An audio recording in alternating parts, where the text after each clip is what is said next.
नमस्कार मंडळी. आज आपण तुळजाभरच्या तुळजाभवानी मंदिराच्या कथा, इतिहास, वास्तुशास्त्र, पूजा, नवस, परडी सेवा आणि भक्ती परंपरेचा सुरेख आणि सखोल प्रवास करणार आहोत. हे मंदिर केवळ महाराष्ट्राचं गर्वित श्रद्धास्थान नाही, तर एक अखंड सांस्कृतिक आणि धार्मिक वारसा आहे. इथल्या प्रत्येक दगडांमध्ये, हवेत आणि गाभाऱ्यात भक्तांचा विश्वास, परंपरेची गोडी आणि देवीच्या कृपेची अनुभूती मिसळलेली आहे. माळरानात वसलेलं हे मंदिर भक्तांचं श्रद्धास्थान आहे. मंदिरात पाऊल ठेवताना हिरवीगार घाट, तसेच हवेत भरलेलं गोंधळीचं गाणं आणि मंदिराच्या प्रांगणामधील भक्तांचा उत्साह हे सर्व मनाचा ठाव घेतात. आई तुळजाभवानी ही आई संकटाच्या वेळी त्वरित मदतीला धावणारी, नवसाला फल देणारी आणि जीवनामध्ये सुख शांती देणारी अशी ही देवता आहे. इथे आलेल्या प्रत्येक भक्तिभावास तिचा अनुभव वेगळा आहे. तिचं रूप प्राचीन आणि तिच्या कृपेचा प्रवाह हा अखंड आहे. आणि आपण आज याच तुळजाभवानीचा संपूर्ण इतिहास आज पाहणार आहोत. त्यासाठी जर तुम्ही चॅनलला नवीन असाल तर चॅनलला सबस्क्राईब करा आणि व्हिडिओ हा शेवटपर्यंत पहा. प्राचीन काळामध्ये कर्दम ऋषींची पत्नी म्हणजेच अनुभूती तपश्चर्या करत होती. कुकर नावाचा दैत्य तिला त्रास देऊ लागतो. अनुभूतीने परमेश्वरीला आर्त हाक मारली आणि देवीने त्वरित रूप धारण केलं, म्हणजेच त्वरिता. भगवतीने त्या दैत्याचा वध करून अनुभूतीला अभय दिलं. ही कथा केवळ तपश्चर्या किंवा शक्तीपूजन नाही, तर संकटामध्ये देवी ही प्रत्युत्तर देते असा भक्तांचा विश्वास आहे. त्वरित मदतीला धावून येणारी त्वरिता पुढे तिचं तुळजामध्ये रूपांतर झालं.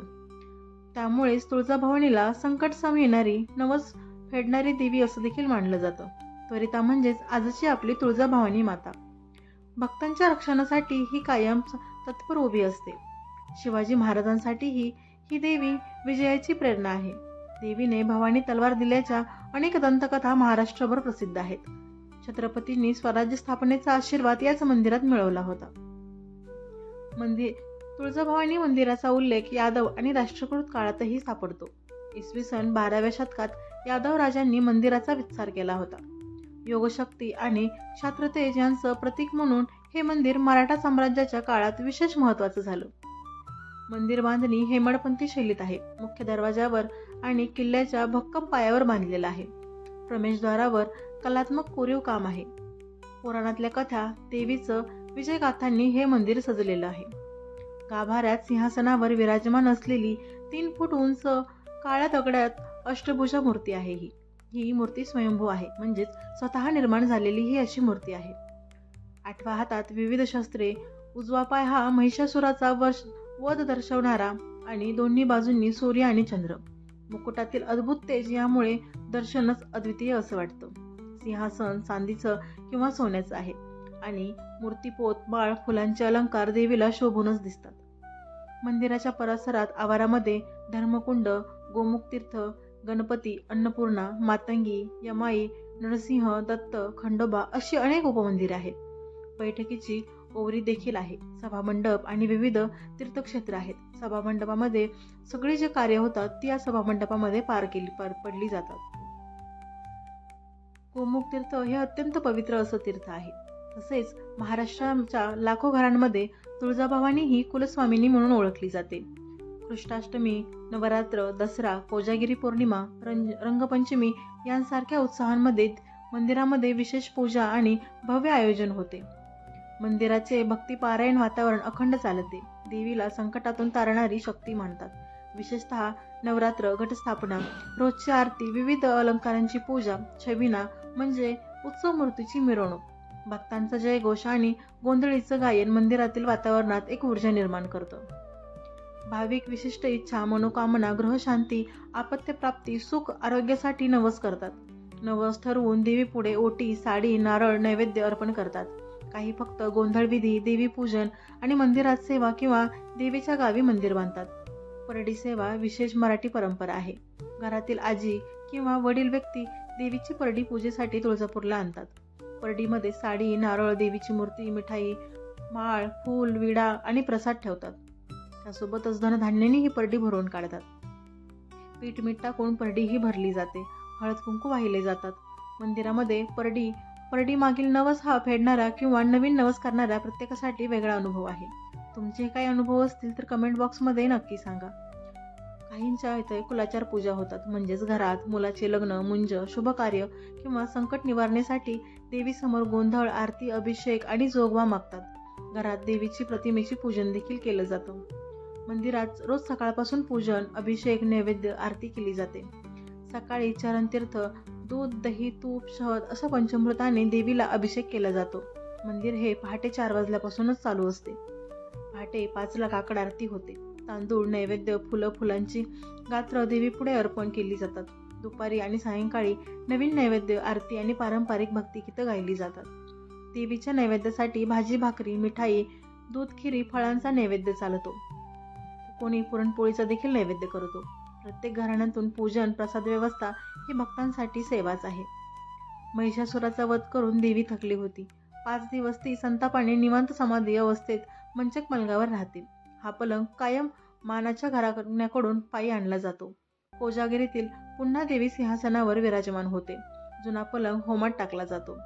तसंच छबिना उत्सव हा पाहण्यासारखा आहे. प्रत्येक मंगळवार पौर्णिमेला देवीची मूर्ती ही उत्सव मूर्ती चांदीच्या मेघडंबरीत ठेवून कडेला जयघोष मिरवणूक केली जाते.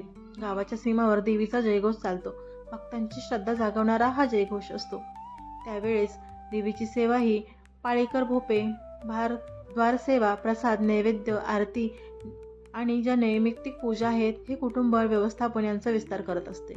त्यासोबत तुळजापूरला यात्रेसाठी मुंबई, पुणे, सोलापूर, हैदराबाद, उस्मानाबाद म्हणजेच आत्ताचे धाराशिव, बस, खासगी गाड्या, रेल्वे, विमानतळ, योगी सोलापूर 42 किलोमीटर आणि आत्ताचे धाराशिव हे 22 किलोमीटर अंतरावर आहे. या सगळ्या सोयीसुविधा या ठिकाणी उपलब्ध आहेत. मंदिर प्रशासन पाळीप्रमाणे दररोज सेवा करते. निवास, भोजन, नैवेद्य, प्रसाद आणि कुटुंबासाठी यात्रा सेवा इथे उपलब्ध आहेत. मंदिराची अधिकृत अशी वेबसाईट आहे. त्यावरती जर नोंदणी केली तर तुम्हाला अनेक अशा सोयीसुविधा निश्चित मिळून जातील. मंदिर परिसरामध्ये धर्मग्रंथालय आहे, संग्रहालय आहेत आणि भक्ती संगीताचे आयोजन देखील केले जाते. तुळजाभवानी मंदिर हे महाराष्ट्राच्या क्षत्रतेजवरिता भक्त आणि साधनेचं गाभा आहे. छत्रपती शिवाजी महाराज, समर्थ रामदास, संत एकनाथ रामदासांनी परंपरेतील भक्तांचा सांस्कृतिक प्रेरणा दिलेली आहे. मंदिराच्या प्रत्येक कोपऱ्यामध्ये प्रतिमेत आणि मूर्तीत पूजा आणि भक्तींचा इतिहास जपला जातो. आई तुळजाभवानीला नवस, परडी, पूजा, छबिना आणि रोजच्या आरती गोंधळ यातून लाखो भक्तांची श्रद्धा, कुटुंबाच्या परंपरा आणि धर्मांची गुढी अनुभवायला मिळते. आई तुळजाभवानी हे केवळ नावच नाही तर भक्तांचं जीवन, संस्कृती आणि ऊर्जा यांचा अक्षय स्रोत आहे. म्हणूनच हे मंदिर महाराष्ट्राच्या हृदयातील मंदिर आहे. इथे प्रत्येक नवसाला आश्वासन, प्रत्येक संकटाला आधार आणि प्रत्येक भक्ताला कृपा मिळते. देवीच्या मंदिरात पाऊल ठेवणारा प्रत्येक यात्री तिच्या कृपेस ओळीने स्मित असतो आणि ही कृपा आयुष्यभर त्याला सोबत राहते. तुळजाभवानीची पूजा आणि सेवा करण्यासाठी कुलदेवी तुळजाभवानीची पूजा, सेवा कशी करावी, त्यातील मंत्र, स्त्रोत, पारंपरिक विधी, ओटी भरावी यासंबंधी सर्व सविस्तर माहिती चॅनलवरती दिलेली आहे. तुम्ही चॅनलला भेट देऊन ती माहिती सगळी पाहू शकता. परडी सेवा, पूजा विधी, जसं की देवीची परडी कशी भरावी, देवीचं जागरण कसं करावं, कुलधर्म विधी, नैवेद्य कोणता असावा याबद्दल संपूर्ण माहिती व्हिडिओमध्ये आहे. सगळ्या लिंक डिस्क्रिप्शन बॉक्समध्ये देत आहे. त्यासोबत तुळजाभवानी मातेचे काही विशेष असे मंत्र आहेत, स्तुती आहे, उपासना विधी आहेत, जे स्तोत्रबीज आहेत. हे सगळं आपल्याला यूट्यूब चॅनलवरती मिळून जाईल. तुम्ही जर चॅनलला नवीन असाल तर चॅनलला सबस्क्राईब करा आणि व्हिडिओ हा लाईक करायला विसरायचं नाही आणि शेअर देखील करायला विसरायचं नाही. माहिती जर आवडली असेल तर नक्की लाईक करा.